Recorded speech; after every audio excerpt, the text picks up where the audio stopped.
We have a new rank 1 Noxious Resonance build, but unfortunately it does require Ubers.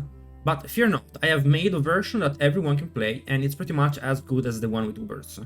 Before we get into that, a quick word from our sponsor, the Crimson Market, a Diablo 4 trading website, where you can easily copy-paste pictures of your items, put them up for sale, and you can even do this from in-game if you want with their app. With their powerful AI, you can search up for items very easily, just typing what you're looking for. And by the way, this month they're doing giveaways of a very cool computer. You just have to join with the golden ticket, which allows you to be in the raffle for the computer for free for the first month. And then the computer is usually given away on a popular stream like from Brax or Rhodesia. Alright, there is a new rank 1 build for Noxious Resonance that just dropped. It's quite different than the previous one. And unfortunately for most people, it does require a GA Shaco cooldown reduction with triple Mastercraft. But of course, I took the build and I was able to make a version of it that does not require any Ubers. In fact, you have pretty much a free slot of gear.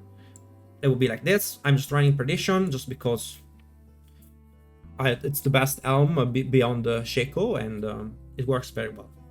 Alright, so let's take a look at first what is the difference between the previous build that ran only on Ashava power and the new build that also utilizes your Toxic Skin to a more powerful extent.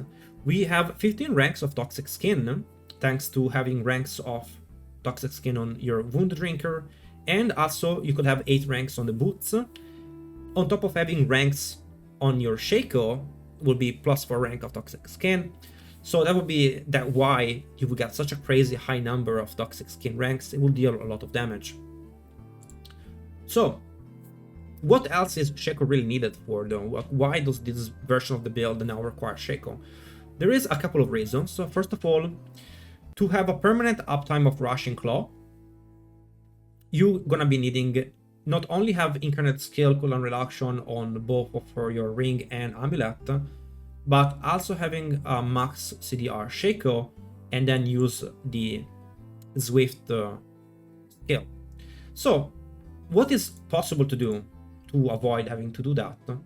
Well, the solution was this. You're gonna be running, yes, Incarnate Skill cooldown on one of your rings, but we're gonna be using one of the mechanic of your Rushing Claw, which gives you back all of your charges when you consume ferocity stacks. To have always permanent max ferocity stack, we're gonna be needing to use the Jugger ultimate, and we're gonna be needing to change our power from Gorilla to Jaguar so that we can get more ferocity stacks.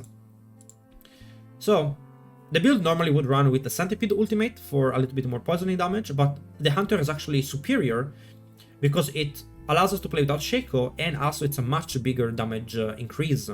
So even though the build does not have the Ubers, right, it's really not gonna be that much worse than the Uber version, because all the things that I had to do to make the build function kinda also gave us more damage and provided us then with closing the gap. So don't be worried, the build still will perform very well without Ubers. In fact, it's going to be very close to the full potential with the Uber items. So how do we get all those Hunter stacks, Ferocity stacks, always on permanent uptime if we don't have Shaco for that cooldown reduction and we don't have the Jachin Shell as well? Well, a little bit of cooldown reduction on the Amulet for the Hunter, and that will give us our Hunter cooldown to 22 seconds.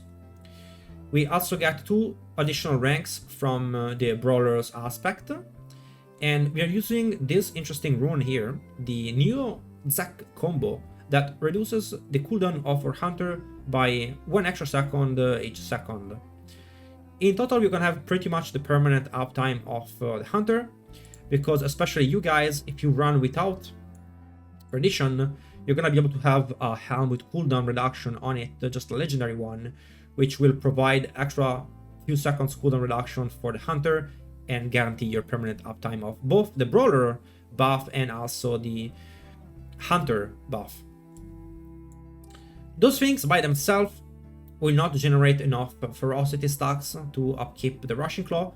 The final piece of the puzzle is running Mystic Circle Plains aspect, and which is a good damage increase when you have max ferocity stack, and also provide you with permanent ferocity stacks when you're in the circle. Alright, let's keep going through the list of now problems that we have to resolve. Shaco also grants you a permanent uptime of Armored Hide in the combination with an important aspect, which is a Rushing Claw extended duration of your active Incarnate skills. So you can get up to 10-second extra duration of your Incarnate skills, which, of course, Armored Hide is one, and also Toxic Skin is one. So now that we don't have Shaco, I had to find more ways to reduce the cooldown of Armored Hide, or at least increase its duration. To do that, I've added the increased duration of Armored Hide on the pants, and I will add a roll of cooldown reduction on your helm, guys, and another duration for Armored Hide. That way you're gonna have 100% uptime of Armored Hide, which will provide 100% block chance and 100% unstoppable uptime. That's important because that will free us from having to use a Quarterstaff. Quarterstaff is doing less damage than a Polearm. It has faster attack speed, and that's why it has lower attack damage. And having lower attack damage means losing damage on your Ashava and also on your Toxic Skin, because both of those things don't benefit from the attack speed that the Quarterstaff provides. On top of that, even if we run Quarterstaff, we cannot really cap the block chance without Armored Hide, because we are not running the basic skill for the block. For the main hull, we're running Gorilla, and if you don't have an Uber weapon, which is pretty good, you can always have primary Gorilla Spirit Hull potency, which means that you're getting pretty much an insane shield from your Gorilla main hull. In fact, I'm getting 9.2% maximum life as shield, and my shield can go up to 55% with that. So makes you pretty much an ungodly, unkillable tank with that. And with those little things, I was able to fix all those issues of the build. Lastly, the other rune, I'm running Mystic Frost Nova, which freezes any vulnerable enemies. I personally like the freeze. It also stagger bosses, adds vulnerability to the enemy.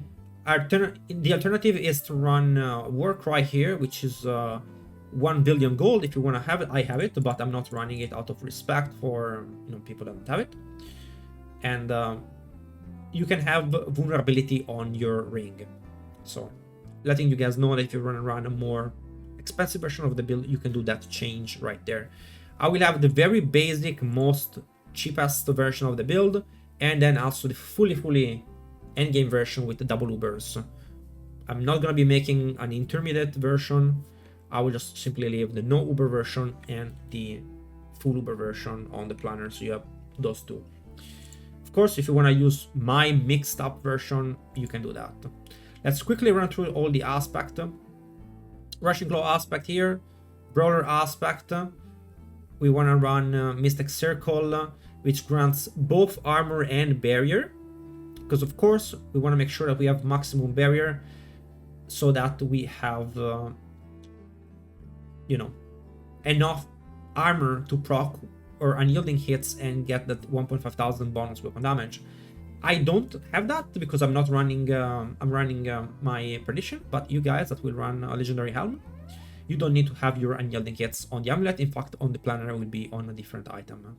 I'm just explaining what I'm doing for the build. The boots, I like to run resistances on at least 2 items.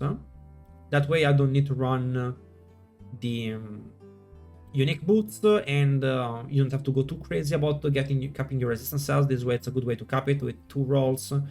You can also have them if you want all resistance cells on one of your rings, and that makes it quite easy to cap. For weapon, critical strike damage of course, and primary Gorilla Spirit Hull with your prediction redirected force aspect here.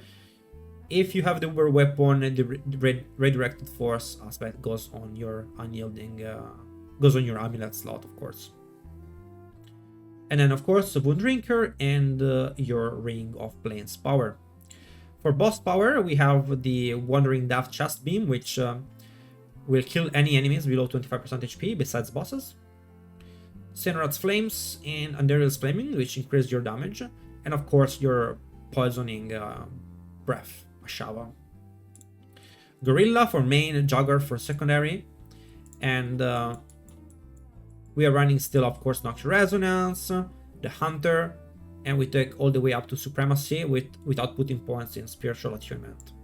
Rushing Claw, and as you can see, we are getting quite a bit more points on your Centipede passives to increase the damage of your Toxic Skin, which is now max ranked. And of course, we also have Armored Hide on max ranks for more duration. We are also getting the 3 ranks of Swift, which allows us to reset the cooldown of our Rushing Claw more easily.